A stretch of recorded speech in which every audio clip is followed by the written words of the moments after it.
सिर्फ पढ़ने से नहीं ना होगा ना, फिर जब आप उस मार्ग पे चलेंगे तो फिर आपको अनुभूत होने लगेगा। इसको कहते हैं अनुभूत सत्य। इसीलिए जितने साधक होते हैं वो कहते हैं कि आप अंतर्मुखी हो जाइए, किताबों के द्वारा ज्ञान प्राप्त होगा।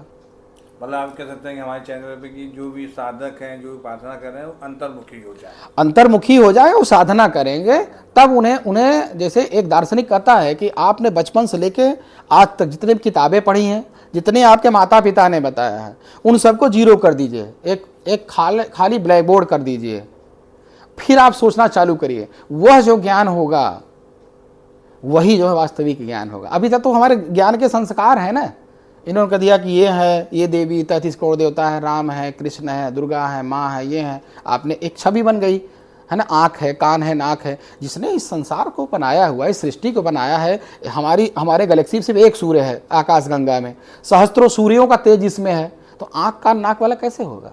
आँख नाक कान तो हमारी अपनी आस्था को स्थिर करने के लिए होता है। जैसे प्राइमरी एजुकेशन के लिए क ख ग घ पढ़ाया ही जाएगा।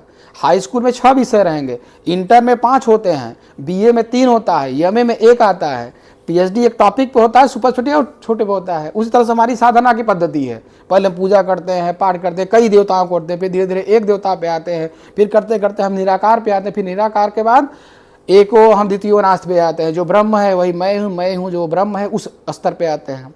तो लेकिन ये अनुभूति का, जैसे दिवाली आ रही है, दिवाली पे अमावस्या की रात जी एक बड़ा पूजन होता है, जी जी, उसमें क्या करेंगे आप? देखिए अमावस्या का जब बहुत अच्छा आपने प्रश्न किया, क्योंकि अभी हाल ही में प्रयागराज की घटना हुई थी, एक तांत्रिक ने एक बलि दे दिया, और ढेर सारे मैं पॉडकास्ट देख रहा हूँ।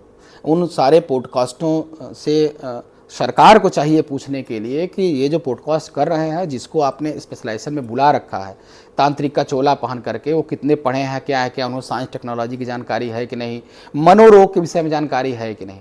अगर कोई व्यक्ति मनोरोगी है, उसे फोबिया है ना, इल्यूजन है, ढेर सारी है, तो ऐसे लोग भूत प्रेत तंत्र मंत्र के चक्कर में पड़ जाते हैं और वो आकर के कहने लगते हैं। अब एक कोई है काला काला वस्त्र पहनता है, पता नहीं कितना पढ़ा लिखा है भगवान जाने, और वो उससे किसी ने पूछा क्या नरबली भी होती थी, तो मुस्कुरा के कह रहा है कि हाँ कामाख्या में होती रही है, अब ये है वो है। अरे भाई, इस तरह की कोई भी पूजा पद्धति है ना, जो हमारे नियम कानून मानवाधिकार है ना, जहाँ पे वर्जित है, उसकी आपको चर्चा भी नहीं करनी चाहिए। जैसे हमारे यहाँ पशु बलि है, शास्त्र में कहा गया है, तो उसमें ऐसे जीव जंतु के बलि का विधान नहीं है कि जो पर्यावरण के द्वारा, वन्य जीव संरक्षण के द्वारा जो है उनको मना किया गया है। बकरे की बलि दी जाती है तो बकरा वन्य जीव संरक्षण में मना नहीं किया गया है। जिस दिन मना कर दिया जाएगा तो उसे भी आपको बंद करना पड़ेगा। तो वर्तमान का जो नियम है, कानून है, उसके साथ चलना पड़ेगा ना। पहले क्या होती थी, क्या नहीं होता था। और उस रात को अब लोग, जैसे अब वो क्या बोलते हैं, रात पे जो दिखता है उल्लू, अब उल्लू जो एक संरक्षित प्रजाति है, अब उल्लू का खरोच चालू हो जाएगा, कछुए का हो जाएगा कि इससे जो है धन की प्राप्ति होती है। कि पूरे दुर्गा सप्तशती में कहीं पे भी ऐसा नहीं दिया गया है। दुर्गा सप्तशती में माँ ने कहा है कि मेरी जो शरीर का पाठ करेगा, मेरी जो उपासना करेगा, उसको सर्वाबाधा विनिर्मुक्तो धन धान्य सुतानित मनुष्यो मत प्रसादे न भविष्यत न संशय। ठीक है, ये तो नहीं कहा कि ये सब करने के लिए। और दुर्गा सप्तशती में मतलब ये देखिए, शाक्त परंपरा, चूंकि मैं शाक्त परंपरा का हूँ, शक्ति उपासक हूँ, है ना, तो शाक्त परंपरा का कोई भी साधक हो, या इवन माँ भगवती भी कह रही हैं कि शाक्त परंपरा का व्यक्ति दरिद्र हो ही नहीं सकता, आर्थिक रूप से विपन्न हो ही नहीं सकता। वो स्वयं माँ कहती हैं, और वो दूसरों को आश्रय देने वाला हो जाता है। एक और हमारे विंध्य क्षेत्र के संत थे, वो अपने शिष्यों में चैलेंज देते थे, मेरा भक्त तो दरिद्र, तो मिर्जापुर के ज्यादातर सेठ बाकी लोग सब वो माँ श्री विद्या का हवन कराते थे। तो ये भी मतलब धन प्राप्त करना तो श्री विद्या का हवन, श्री विद्या का हवन होता है, उसकी उपासना पद्धति है। लेकिन जादू टोना टोटका और इस तरह की चीज़ें, जो कि एक तरह से समझिए कम पढ़े लिखे लोग, और यही लोग बदनाम करते हैं। जैसे अघोर पंथ आता है, अब खास तौर पे जब भी कोई इस तरह की विकृत चीज़ें आती हैं शाक्त परंपरा की, तो अघोर पंथ को कह देते हैं। जबकि पूरे विश्व में अघोर पंथ का जो स्थापित पीठ है वो कीनाराम पीठ है, अवधूत भगवान राम का सर्वेश्वरी समूह है।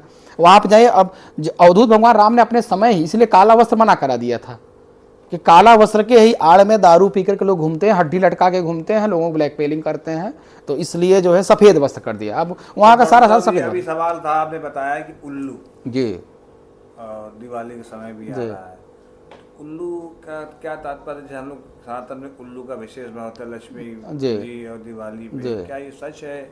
और कछुआ उछुआ, देखिए होता क्या है कि अगर मैं एक सामान्य धार्मिक व्यक्ति होता, एक उपासक होता, तो उसका उत्तर कुछ और देता। मैं एक दार्शनिक हूँ, दर्शन शास्त्री हूँ, तर्कशास्त्र मैंने अध्ययन किया, विश्व के अधिकांश दार्शनिकों को पढ़ा है, उपनिषद पढ़ डाला, भगवद गीता पढ़ डाला, तो इसलिए ये सब चीज़ें प्रामाणिक नहीं हैं, है ना। ये आस्था का विषय है, और आस्था में भी इस तरह की आस्था न हो तो ज़्यादा अच्छा है, जो कि वन्य जीव संरक्षण के विपरीत है, तो उस पर ध्यान नहीं देना चाहिए। और जैसे मैं, देखिए मैं आपके चैनल के माध्यम से सबसे आग्रह करना चाहता हूं कि आपको जब पेट का दर्द होता है तो आप सुपर स्पेशलिटी के पास जाते हैं, आँख में दर्द होता है तो आँख वाले डॉक्टर के पास जाते हैं, दांत का दिक्कत होता है दांत के पास जाते हैं, लेकिन गाँव में जहाँ व्यवस्था नहीं हो झोला छाप के पास जाता है, फिर कैजुअलिटी भी होती रहती है। तो जैसे शरीर के लिए आप स्पेशलिटी के पास जाते हैं, तो धर्मशास्त्र जो पूरे आपके जीवन का मार्गदर्शन कर रहा है, इसके लिए भी सुपर स्पेशलिटी, जैसे जो जितने भी फिलोसफर्स हैं, फिलॉसफी के जो प्रोफेसर्स हैं, जिन्होंने अध्ययन कर रखा है, ऐसे लोगों के पास आप जा करके अगर धार्मिक जिज्ञासा रखते हैं तो कम से कम वो दिग्भ्रमित नहीं करेगा, क्योंकि उन्होंने पढ़ रखा है।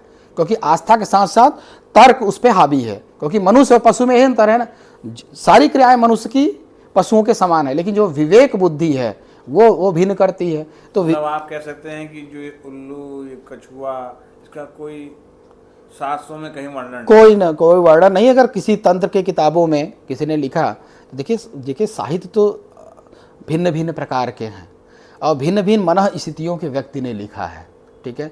जो लेखक है किस मनोस्थिति का था, इसलिए बहुत से शास्त्रों को कह देते हैं तंत्र शास्त्र की गुप्त है, बताना नहीं चाहिए। आप बहुत से तांत्रिकों के पास जाएंगे, साधु के पास, वो कहते हैं कि जो मंत्र मैं आप किसी और से बताना नहीं है ना, बताएंगे तो पोल खुल जाएगा।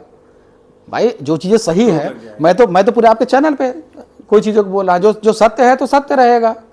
तो लक्ष्मी प्राप्ति के लिए दिवाली पे क्या किया जाए आपके माध्यम से? लक्ष्मी प्राप्ति देखिए, श्री जैसे हमारे यहाँ ओम ऐं ह्रीं क्लीं चामुंडाय विच्चे का है, तो उसके लिए श्री मंत्र होता है, श्रींग का लोग जाप करते हैं, और श्रींग 108 बार जो है मंत्र का जाप करके उसी का 108 बार हवन करने का विधान दिया गया है। ये गुरु परंपरा से या शाक्त परंपरा से हमको ये प्राप्त हुआ है। जी धन्यवाद, बहुत सी जानकारी आपने साधन के लिए, जो अपने में बड़ा विषय है, क्योंकि दिवाली पर्व भी आ रहा है। दिवाली के पर्व के आने के पहले ही आपको बहुत जानकारी प्राप्त हुई डॉक्टर इंद्र प्रकाश सिंह जी के माध्यम से। आप देख रहे हैं द हिंद 24 न्यूज़ चैनल। मैं सुशांत त्रिपाठी, कैमरामैन देवेंद्र शुक्ला के साथ। धन्यवाद, बहुत बहुत धन्यवाद। और अच्छा, कितना जानकारी आपके पास है। हम साधना कर रहे हैं ना, एक्चुअली साधक में ज्ञानी में अंतर होता है।